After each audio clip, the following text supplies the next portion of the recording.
Hey guys, so here we go. Chapter 13 Art and Accusation. Mr. Johnson opened and shut his mouth for several seconds without a sound coming out. At last he croaked, "Mrs. Hunt, I'm afraid I'm unwell.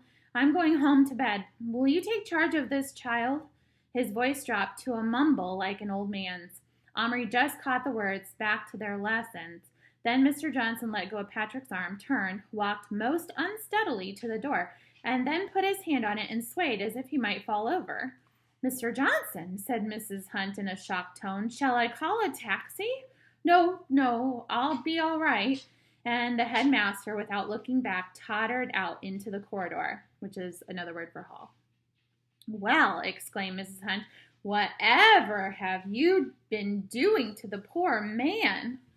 Neither of them answered. Omri was staring at Patrick, or rather at his pocket. Patrick's shoulders were heaving, and he was not looking at anybody. Mrs. Hunt was obviously flummoxed, which means very confused.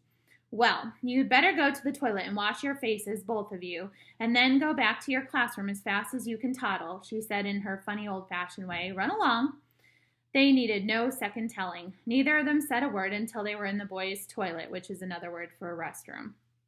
Patrick went straight to a basin sink and began running the cold water. He splashed some onto his face, getting his collar soaked.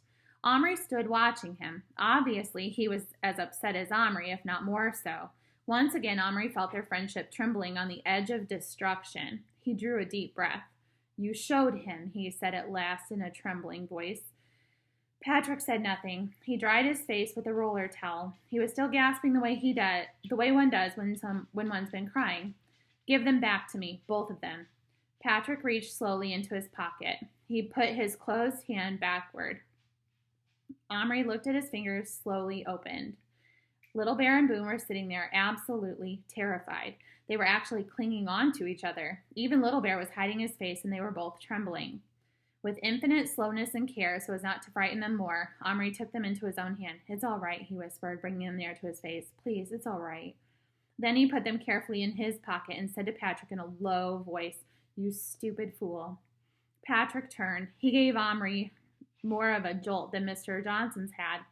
It was white, mottled red, with swollen eyes. "I had to," he said. "I had to. He'd have phoned my dad. They'd have made me tell in the end. Anyhow, he didn't believe in them. He thought he was seeing things. He just stood there gaping at them. He didn't even touch them. When they moved, he gave a yell, and then I thought he was going to fall over. He went white as a ghost. You saw. He didn't believe his own eyes, Omri, honest. He'll think he dreamed it." Omri went on looking at him stonily. Can't I have Boone?" asked Patrick in a small voice. "No." "Please, I'm sorry. I had to. They're not safe with you. You use them. They're people. You can't use people." Patrick didn't ask again. He gave one more hiccuping sob and went out. Omri took the little men out of his pocket again and lifted them to his face. Boone was lying flat on his front, holding his big hat down over his ears as if trying to shut out the world. But Little Bear stood up. "Big man shout. Give fear," he said angrily. "Small ears. Big noise. No good." "I know. I'm sorry," said Omri. "But it's okay now. I'm going to take you home." "What about wife?" His promise. Omri had forgotten all about that. Another Indian, another live little person to worry about. Omri had heard about people going gray-haired almost overnight if they had too much worry. He felt it might easily happen to him. He thought back to the time only a few days ago when this had all started, and he had fondly imagined it was all going to be the greatest fun anybody had ever had. Now he realized that it was more like a nightmare. But Little Bear was looking at him challengingly. He had promised. Right after school, he said, "We'll go to the shop." There was still another hour of lessons to be got through. Fortunately, it was 2 periods of art. In the art room, you could go away into a corner and even sit with your back turned to the teacher if you liked. Omri went to the farthest and darkest corner. "Omri, don't try to draw there," said the art teacher. "You're in your own light. It's bad for your eyes." "I'm going to draw something huge anyway," said Omri. All the others sat near the long windows. He was quite alone, and if the teacher approached him, he would hear her feet on the bare floor. He suddenly felt he simply must get a little fun out of this somehow. He cautiously fished Little Bear and Boone out of his pocket. They stood on the sheet of white drawing paper as if on a stretch of snow and looked about them. This school place? Asked Little Bear. Yes. Shh. Sure don't look much like a school I went to, exclaimed Boone. Where's the rows of desks? Where's the slate and bit of chalk? Why ain't the teacher talking? We're doing art. We can sit where we like. She doesn't talk much. She just lets us get on with it, replied Omri in the softest whisper he could possibly manage. Art, eh? Asked Boone, brightening up. Say, that was my best subject. I'll always top in art. Only thing I was any good at. Still draw a mite when I gets a chance if it ain't nobody around to laugh at me. He reached into the pocket of his own tiny jeans and fished out a stub of a pencil almost too small to see. Can I draw a mite on your paper? He asked. Omri nodded. Boone strode to the very center of the paper, looked all around at the white expanse stretching away in front of him in every direction, and gave a deep sigh of satisfaction. Then he knelt down and began to draw. Omri and Little Bear watched. From the microscopic point of Boone's pencil, there developed a most amazing scene. It was a prairie landscape with hills and cacti and a few tufts of sagebrush. Boone sketched in with sure strokes some wooden buildings such as Omri had often seen in cowboy films, a saloon with a swinging sign reading Golden Dollar Saloon in twirly writing, a post office and general store, a livery stable, and a stone house with a barred window and a sign saying jail.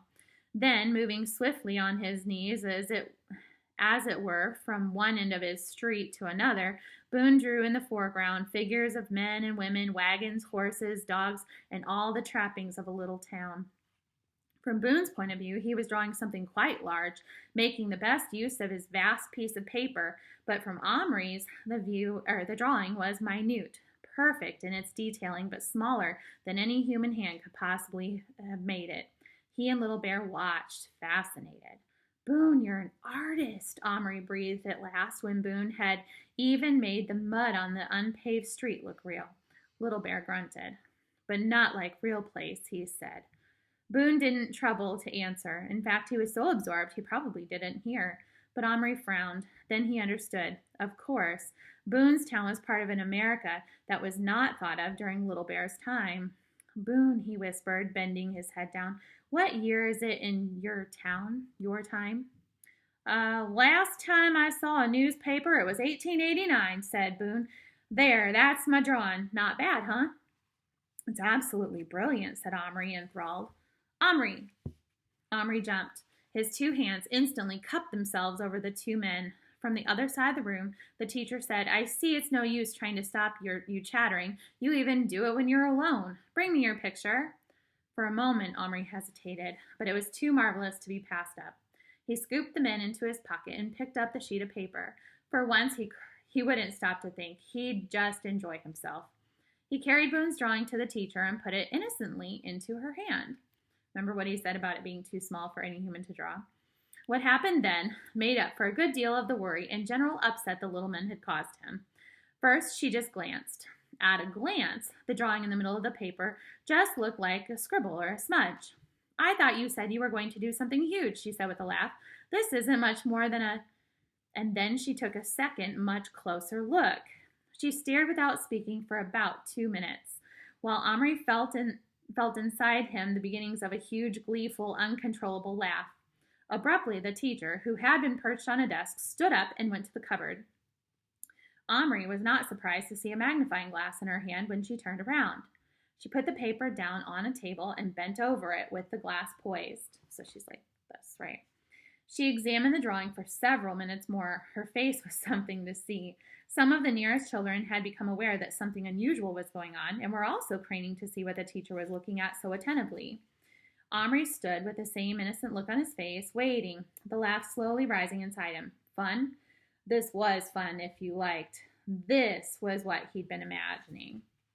The teacher just looked at him. Her face was not quite as stunned as Mr. Johnson's had been, but it was an absolute picture of bafflement. Omri, she said, how in the name of all that's holy did you do this? I like drawing small, said Omri quite truthfully. Small? This isn't small. It's tiny. It's infinitesimal. It's microscopic. Her voice was rising higher with every word. Several of the other children had now stood up and were crowding around the paper, peering at it in absolute stupefaction. Small gasps and exclamations of wonder were rising on all sides. Omri's held-in laughter threatened to explode. The teacher's eyes were now narrow with astonishment and doubt. "Show me," she said, "the pencil you used." This took Omri aback, but only for a second. "I left it over there. I'll just go and get it," he said sweetly. He walked back to his table, his hand in his pocket. With his back turned, he bent over, apparently searching the top of the table. Then he turned around, smiling, holding something cupped in his hand. He walked back. "Here it is," he said, and held out his hand. Everyone bent forward. The art teacher took hold of his hand and pulled it toward her. "Are you putting me on, Omri? There's nothing there." "Yes, there is." She peered close until he could feel her warm breath on his hand. "Don't breathe hard," said Omri, his laugh now trembling on his very lips. "You'll blow it away. Maybe you'd see it better through the magnifying glass," he added kindly. Slowly, she raised the glass into position. She looked through it. "Can I see? Is it there? Can I look?" clamored the other children, all except Patrick. He was sitting by himself, not paying attention to the crowd around Omri. The art teacher lowered the glass. Her eyes were dazed. "I don't believe it." "It's there." "How did you pick it up?" Well, that's a bit of a secret method I have." "Yes," she said. "Yes, it must be. And you wouldn't feel like telling us?" "No," said Omri in a trembly voice. His laugh was on the verge. It was going to burst out. "May I be excused?" "Yes," she said in a dazed voice. "Go on." He took the drawing and tottered to the door. He managed to get outside before the laugh actually blew out. But it was so loud, so overpowering, that he was obliged to go right out into the playground. There he sank onto a bench and laughed till he felt quite weak. Her face. He had never enjoyed anything so much in his whole life. It had been worth it. The bell rang. School was over. Omri brought out the men and held them up. "Guys," he said, "I enjoyed that. Thank you. Now we're going to the shop." Omri ran all the way to Yap's and got there before most other children had even got out of school. In 10 minutes, the place would be full of kids buying potato chips and sweets and toys and comics. Just now he had it to himself, and he had to make the most of the few minutes he had. He went directly to the corner where the boxes of plastic figures were kept and stood with his back to the main counter. He was still holding Little Bear and Boone in his hand, and he put them down among the figures in the Cowboys and Indians box. He hadn't reckoned on Boone's sensitive nature, however. "Holy catfish! Look at all them dead bodies!" he squawked, hiding his eyes. "There must have been a massacre." "Not dead," said Little Bear scornfully. "Plastic." He kicked the plastic cowboy aside. "Too many," he said to Omri. "You find women. I choose." "You'll have to be quick," said Omri in a low voice. He was already rummaging through the box, picking out the Indian women. There were very few. Of the 5 he found, 1 was clearly old, and 2 had babies tied on their backs in parcels laced up like boots. "You don't want one with a baby, I suppose?" Little Bear gave him a look. "No, I thought not," said Omri hastily. "Well, what about these?" He stood the 2 other figures on the edge of the table. Little Bear jumped down and faced them. He looked carefully first at one and then at the other. They both looked the same to Omri, except that one had a yellow dress on and the other a blue. Each had a black pigtail and a headband with a single feather and moccasins on her feet. Little Bear looked up. His face showed furious disappointment. "No good," he said. "But there aren't any others."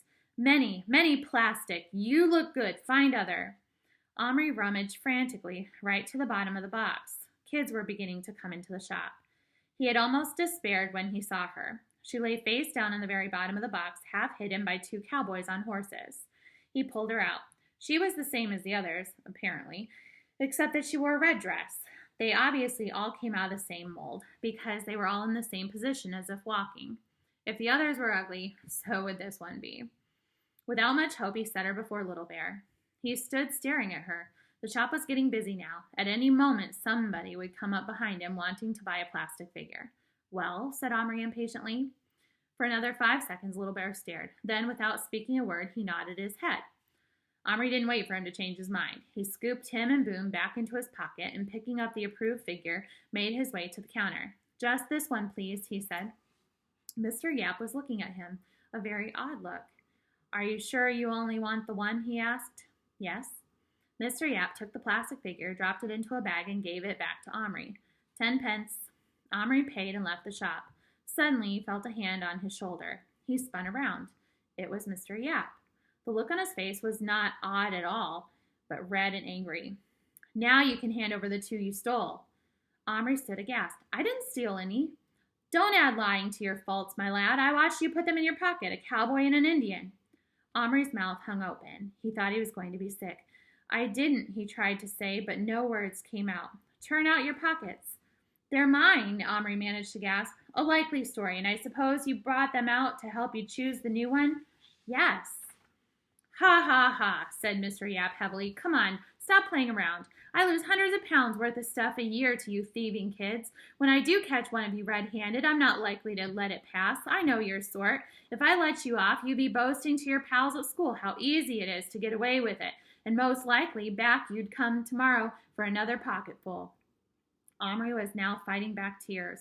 Quite a crowd had collected, much like the crowd in the art room, some of the same people even, but his feelings were no longer so pleasant. He wished he could die or disappear. It's no good trying to get around me by crying, shouted Mr. Yap. Give them back right now or I'll call the police. All at once, Patrick was beside him. They're his, he said. I know they're his because he showed them to me at school, a cowboy with a white hat and an Indian in a chief's headdress. He told me he was coming to buy a new one. Omri wouldn't steal. Mr. Yap let go of Omri and looked at Patrick. He knew Patrick quite well because it happened that Patrick's brother had once been his paper boy. Will you vouch for him then? Of course I will, said Patrick staunchly. I'm telling you, I saw them both this afternoon. But still the shopkeeper wasn't absolutely convinced. Let's see if they fit your description, he said. Omri, who had been staring at Patrick as at some miraculous deliverer, felt his stomach drop into his shoes once more. But then he had an idea. He reached both hands into his pockets. Then he held out one hand slowly, still closed, and everyone looked at it, though it was actually empty.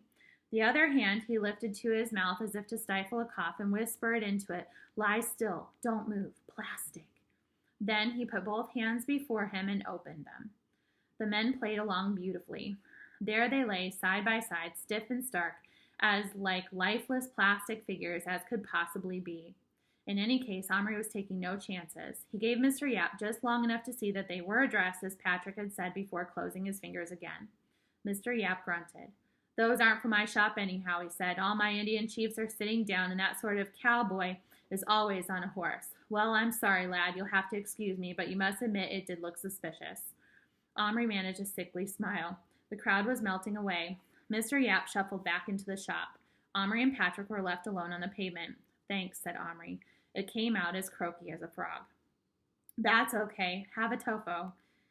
They had one each and walked along side by side. After a while, they gave each other a quick grin.